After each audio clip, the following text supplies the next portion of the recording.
नमस्कार मंडळी, मी प्रिया. तुमचं स्वागत आहे पेनफुल डिलेट्स या माझ्या चॅनलवर. 20 मार्च रोजी आपण साजरा करणार आहोत स्वामी समर्थ महाराजांचा प्रकट दिन. या खास दिवसानिमित्त स्वामींना नैवेद्य म्हणून त्यांच्या आवडीचे स्वादिष्ट आणि सुगंधी बेसनाचे लाडू बनवणार आहोत. प्रेमाने आणि भक्तिभावाने तयार केलेला हा नैवेद्य स्वामींना अर्पण करणार आहोत. चला तर मग स्वामींच्या कृपेने सुरू करूया या खास प्रसादाची तयारी.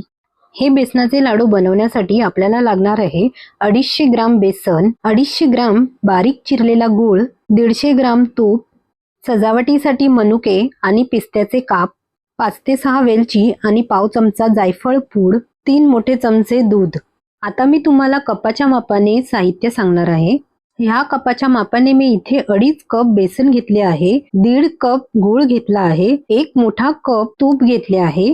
हे घट्ट तूप आहे. जर हे वितळवले तर 1/4 कप होईल. सजवण्यासाठी मनुके आणि पिस्त्याचे काप घेतले आहेत. 5 ते 6 वेलची आणि पाव चमचा जायफळ पूड घेणार आहे आणि 3 मोठे चमचे दूध. सर्वात प्रथम आपण गॅसच्या मंद आचेवर एक जाड तळाची कढई ठेवायची आहे. त्यामध्ये आपल्याला 1 ते 2 मोठे चमचे तूप घालायचे आहे. आता यामध्ये 250 ग्राम बेसन घेतले आहे, ते घालूया. आता मंद आचेवर सतत ढवळत आपल्याला हे बेसन भाजायचे आहे. आता तूप कमी असल्यामुळे या बेसनाच्या गाठी होतात, त्या आपल्याला फोडायच्या आहेत. हे बघा, 2 मिनिटांनंतर या बेसनाचा रंग असा झाला आहे आणि सर्व गाठी आपल्या फोडून झाल्या आहेत. आता यामध्ये 2 मोठे चमचे तूप घालूया आणि बेसन चांगले भाजून घेऊया.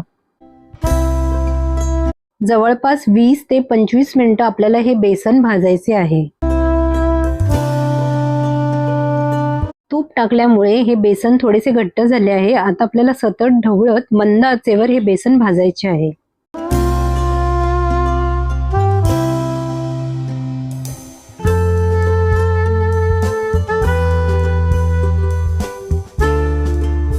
आता उरलेले सर्व तूप आपण या बेसनामध्ये घालूया आणि चांगले भाजून घेऊया. आता तूप टाकल्यानंतर हे बेसन थोडेसे पातळ झाले आहे, पण घाबरू नका, हे नंतर घट्ट होईल. आता हे बेसन आपल्याला सतत ढवळत भाजायचे आहे. आता हे बेसन तूप सोडायला लागले आहे, म्हणजे समजून जावे की आपले बेसन चांगले भाजले गेले आहे.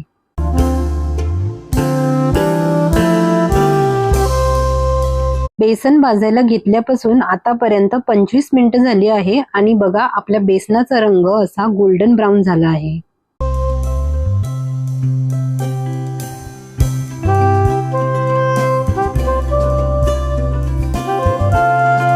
आता आपण यामध्ये 3 मोठे चमचे दूध घालूया.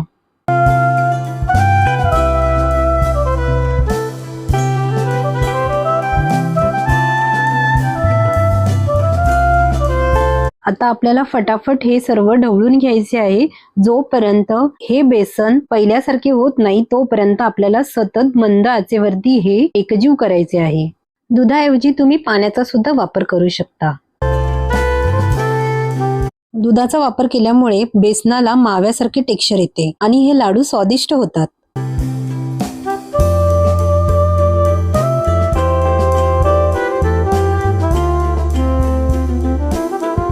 हे बघा, हे बेसन कसे दाणेदार झाले आहेत आणि हे लाडू अजिबात टाळूला चिटकत नाही. आता हे मिश्रण सगळे एकजीव झाले आहे. आपण गॅस बंद करूया आणि त्याला एका मोठ्या परातीमध्ये काढूया. आता हे मिश्रण आपल्याला थंड करायचे आहे. हे मिश्रण थंड होत आहे तोपर्यंत आपण गूळ वितळवूया. गॅसच्या मंद आचेवर तीच कढई ठेवून यामध्ये 2 मोठे चमचे तूप घालूया आणि यामध्ये 250 ग्राम बारीक चिरलेला गूळ घालूया. हा गूळ आपल्याला पाणी न घालताच वितळवायचा आहे आणि या गुळाचे खडे राहिले नाही पाहिजे. मी मगाशी 150 ग्राम तूप फक्त बेसन भाजण्यासाठी घेतले होते.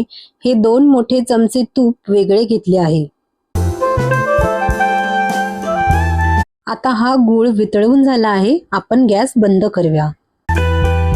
आपले इथे बेसनाचे मिश्रण थंड झाले आहे. यामध्ये आपण अर्धा छोटा चमचा वेलची पूड आणि पाव चमचा जायफळ पूड घालून चांगले मिक्स करूया. आता यामध्ये आपण वितळवलेले गूळ घालूया. आता बेसन आणि गूळ आपल्याला एकजीव करायचे आहे. तुम्ही विचार करत असाल एवढ्या पातळ मिश्रणाचे लाडू कसे होणार, पण जरा थांबा. हे मिश्रण जसे थंड होत जाईल तसे ते घट्ट होत जाते आणि आपल्याला लाडू वळता येतील. त्यामुळे हे मिश्रण थोडे थंड होऊ द्या.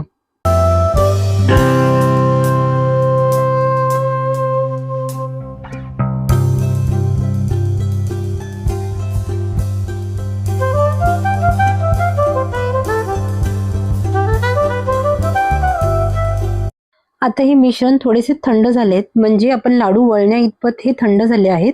आता आपण लाडू वळवून घेऊया.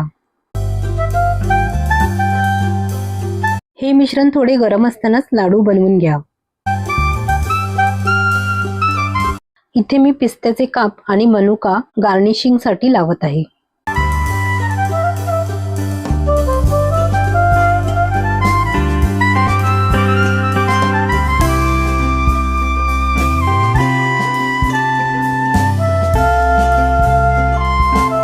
हा बघा, आपला गोल गरगरीत असा लाडू तयार झाला आहे. किती सुरेख आणि सुंदर असा लाडू तयार झाला आहे. अशा प्रकारे आपण सर्व लाडू तयार करूया आणि हे थंड झाल्यावर आपण एका हवाबंद डब्यामध्ये ठेवायचे आहे. हे लाडू महिनाभर टिकतात. दूध घातले असले तरीही हे लाडू खराब होत नाही. या प्रमाणामध्ये माझे 16 लाडू तयार झाले. हा बघा, दुसरा सुद्धा लाडू तयार झाला आहे. अशा प्रकारे आपले स्वादिष्ट आणि सुगंधी बेसनाचे लाडू तयार झाले आहेत.